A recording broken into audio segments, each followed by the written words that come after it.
La Taycan au rappel en raison de problèmes d'incendie de batterie, haute tension et de câble de recharge défectueux. Oula. Eh ben, alors c'est aux États-Unis, hein, toujours. Il y a deux rappels. Le premier rappel concerne les Taycan 2021-2023 en raison de problèmes liés à la batterie haute tension qui pourraient potentiellement provoquer un incendie, tandis que le second est dû au fait que le câble de charge pourrait surchauffer. C'est Transport Canada et le National HTS, enfin la NHTSA qui ont émis des rappels. Le rappel de batterie haute tension concerne 19 Taycan au Canada et 205 aux États-Unis. Bon, c'est pas énorme, hein. Tandis que le rappel de câble de charge concerne beaucoup plus de gens, 5071 propriétaires de Taycan, et de modèles Porsche hybride au Canada et 41 345 aux États-Unis. Selon le document de la NHTSA, que vous pouvez lire en intégralité, le problème concerne les batteries haute tension qui subissent des courts-circuits au sein des modules de batterie, ce qui présente un risque d'événement thermique et dans certains cas d'incendie.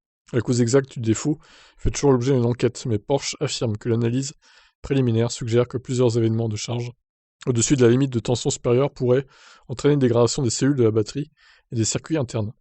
Le rappel précise que les composants concernés, en particulier le module du bloc cellulaire de la batterie de tension, seraient inspectés et, si nécessaire, remplacés.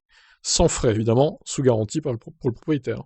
Bien qu'il n'y ait pas d'avertissement spécifique lié au défaut identifié, Porsche affirme avoir pris des mesures pour éviter que de nouveaux incendies se produisent.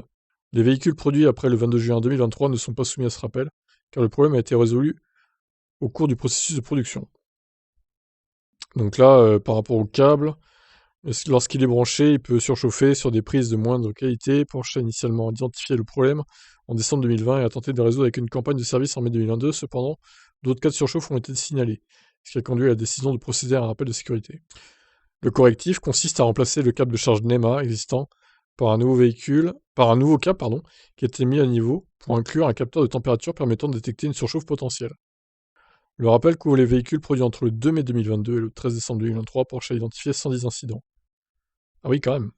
Bon, écoutez, tant que c'est réglé après, hein, tant qu'il y a pas de victimes, tant qu'il y a pas de dégâts énormes, de maisons brûlées ou je sais pas quoi, ça va, pas de panique. Bon, il y a pas vous voyez, il y a pas que Tesla qui a des rappels au final. Même si bon, Porsche en a bien moins que Tesla pour le coup, mais ils en ont quand même.